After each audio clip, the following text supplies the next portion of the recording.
Guys, I am Neelam and this is new series based on database management system. Here we have MCQs on database management system and this is part 1 of this series. Okay, and I will cover all the important topics of computer science like DVMS, networking, software engineering, data structure and talk theory of computation. And I have already uploaded MCQs based on operating system which are very useful for your exam. So if you want, you can see our previous videos on operating system. And if anybody want MCQs on any other topic, so please tell me in comment. Okay, so let's start. So the very first question is, what is the full form of DVMS? What is DVMS? जिस topic के लिए हम MCQs देख रहे हैं, पहले हम ये देख लें कि वो टॉपिक क्या है, समझ लेते हैं कि DVMS क्या होता है. तो full form of DVMS is database management system. It is a system software. ये एक सिस्टम सॉफ्टवेयर होता है जो डेटाबेस को क्रिएट करता है और उसे मैनेज करता है. Okay, it is a system software which create and manages databases on your system. Okay, तो यहाँ पर हम बात करें सिस्टम सॉफ्टवेयर. आपने सॉफ्टवेयर तो पढ़े होंगे, एक एप्लीकेशन सॉफ्टवेयर होते हैं और कुछ सिस्टम सॉफ्टवेयर होते हैं. तो आपका डेटाबेस मैनेजमेंट सिस्टम है वो क्या है, एक system software. Okay, so the next question is, what is the full form of fat? Fat, what is fat? पहले हम इसका फुल फॉर्म देखते हैं, फिर हम समझते हैं फैट होता क्या है. तो full form of fat is file allocation table. Option A is correct answer. Okay, तो फैट क्या होता है आपका, एक आपके सिस्टम का फाइल आर्किटेक्चर कह सकते हैं, एक फाइल स्ट्रक्चर कह सकते हैं, जिसमें कि पूरे एक कौन सी फाइल किस डायरेक्टरी में स्टोर होनी चाहिए, किस डायरेक्टरी में स्टोर है, इन सब की जो इन्फॉर्मेशन होती है वो सिस्टम किस में स्टोर करके रखता है, अपने एक फाइल स्ट्रक्चर सिस्टम में. ठीक है, तो यहाँ पर जो ऑपरेटिंग सिस्टम होता है वो एक टेबल क्रिएट करता है. ठीक है, तो एक टेबल क्रिएट करता है, उसमें हर फाइल या हर क्लस्टर की इंफॉर्मेशन स्टोर होती है कि कौन सी फाइल कहाँ या किस डायरेक्टरी में स्टोर है. ओके, तो यहाँ पर आपका जो फाइल एलोकेशन टेबल है वो एक फाइल स्ट्रक्चर है. Okay, so the next question is, FAT32 support size up to. तो FAT32 कितने तक की फाइल, कितने साइज तक की फाइल को सपोर्ट कर सकता है? So the correct answer is 4 GB. It supports 4 GB files only, है ना, मतलब 4 GB तक की फाइल को ये सपोर्ट करेगा, उससे ज्यादा की फाइल ये सपोर्ट नहीं कर सकता. Okay, so the next question is, NTFS supports file size up to. अब यहाँ पर बात हो रही है NTFS. तो NTFS क्या है? It is a new technology file system. जी हाँ, पहले जो ऑपरेटिंग सिस्टम्स आते थे उनमें जो फाइल सिस्टम होता था, फाइल आर्किटेक्चर होता था, वो होता था FAT32. ओके, लेकिन यहाँ पर बात होती है जब न्यू सिस्टम है, विंडोज NT के बाद से जितने भी न्यू ऑपरेटिंग सिस्टम आए थे, तो मैक्सिमम जितने भी ऑपरेटिंग सिस्टम आए और जो विंडोज 7, 8 और जो 10 जितने भी नए ऑपरेटिंग सिस्टम आ रहे हैं, उन सब में NTFS फाइल सिस्टम का यूज हो रहा है, क्योंकि इसकी स्पीड बहुत ज़्यादा फास्ट है और ये ज़्यादा साइज की फाइल को भी स्टोर कर सकता है. तो ये एडवांस है, इसलिए इसको यूज़ किया जा रहा है अभी. तो इसका ये कितने तक की फाइल साइज को सपोर्ट करता है? So the correct answer is option B, ये 16 टेराबाइट की फाइल साइज तक को सपोर्ट कर सकता है. Okay, so next question is, a large store of data accumulated from a wide range of sources is called. जब हम बात करते हैं कि कोई बहुत सारा डेटा है हमारे पास और उसे कहीं स्टोर करके रखना है, ठीक है, तो यहाँ पर अगर डिफरेंट डिफरेंट जगह से या डिफरेंट डिफरेंट सोर्सेज से अगर डेटा को लिया जाए, गैदर किया जाए या वहाँ से अगर उठाया जाए, तो यहाँ पर एक जगह कहीं उसको रखना है, स्टोर करना है. तो यहाँ पर जो लार्ज स्टोर होता है उसे क्या कहते हैं? ठीक है, तो डिफरेंट डिफरेंट सोर्सेज से डेटा लिया गया है और उसे उसका एक लार्ज स्टोर बनाया गया है. ठीक है, एक जगह इकट्ठा किया गया है, तो उस स्टोर को क्या कहते हैं? This is called data warehouse. तो ये कहलाता है आपका डेटा वेयर हाउस. आपने कंपनीज में भी देखा होगा कि जो स्टॉक होता है, उनका जो टोटल स्टॉक होता है, उसको उस स्टॉक को स्टोर करने के लिए वो क्या करते हैं? एक डेटा वेयर हाउस बनाते हैं. यहाँ मतलब एक वेयर हाउस बनाते हैं. यहाँ पे हम सिस्टम की बात कर रहे हैं, सॉफ्टवेयर की बात कर रहे हैं, तो हमने उसको नाम दिया डेटा वेयर हाउस. नहीं तो जनरली हर जैसे गोडाउन कहते हैं, जैसे ऐसे वेयर हाउस ही होते हैं वो, है ना, तो जहाँ पे पूरा का पूरा कंपनी का स्टॉक उनका स्टोर होता है.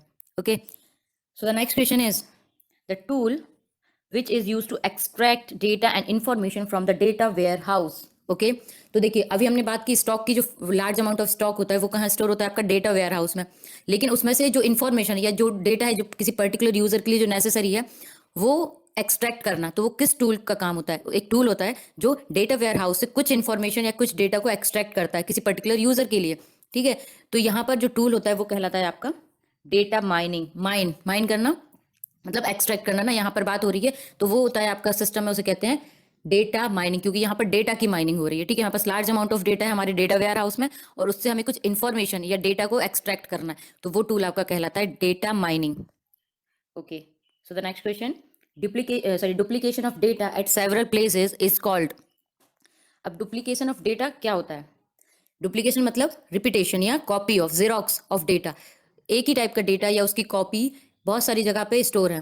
ठीक है, मतलब सेम डेटा बार बार स्टोर है एक ही जगह पे, तो उसे क्या कहते हैं? This is called data redundancy. So option A is correct answer, data redundancy. Okay, so the next question is data about data. Data के बारे में डेटा को क्या कहते हैं? ठीक है, तो डेटा के बारे में डेटा मतलब और अंदर, जैसे हमारे पास कोई डेटा है उसके हमें और इंटरनल और उसकी डिटेल्स अगर हमें पता चल रही है, तो वो जो इंटरनल जो डिटेल्स और पता चल रही है डेटा के बारे में और अंदर का जो डेटा हमें पता चल रहा है, तो वो क्या कहलाता है? वो कहलाता है आपका meta data. So option B is the correct answer. Okay, so the next question is the level of data abstraction which describes how the data is actually stored is. तो डेटा एब्स्ट्रैक्शन क्या होता है? पहले हम abstraction जान लेते हैं. Abstraction means कि इंपॉर्टेंट जो भी है यूजर के लिए, जो भी इंपॉर्टेंट डेटा है उसको सिर्फ दिखाना, और जो उसके लिए इंपॉर्टेंट नहीं है, पर्टिकुलर किसी यूजर के लिए कुछ डेटा इंपॉर्टेंट होगा, तो जो डेटा इंपॉर्टेंट है वो ही दिखाना, और जो इंपॉर्टेंट नहीं है उसे हाइड करके रखना.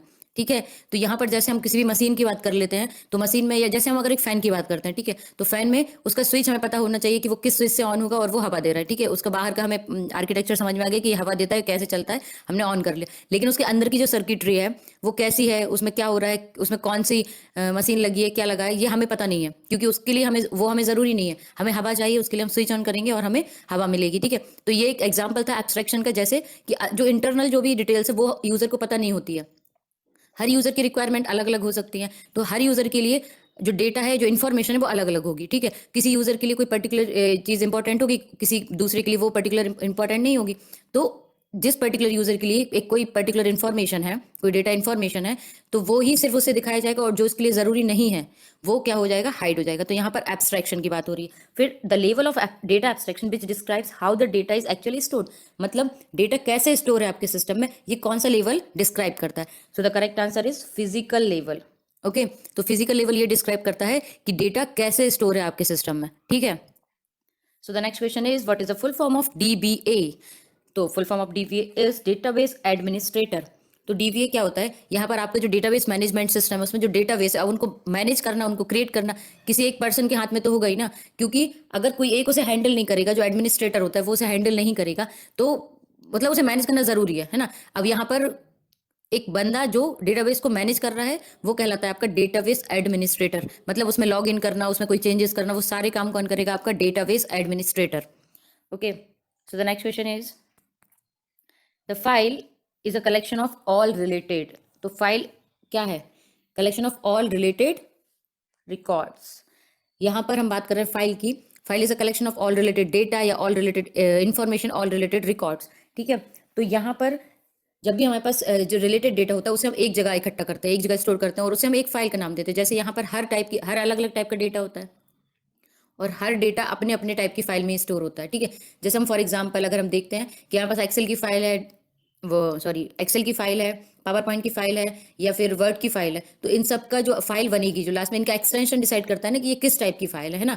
.docx, .xlsx, ये सब जो एक्सटेंशन है ये डिसाइड करते हैं कि कौन सी फाइल कहाँ स्टोर होगी. तो ये रिलेटेड जो डेटा होगा, रिलेटेड जो रिकॉर्ड होंगे वो एक जगह स्टोर होंगे.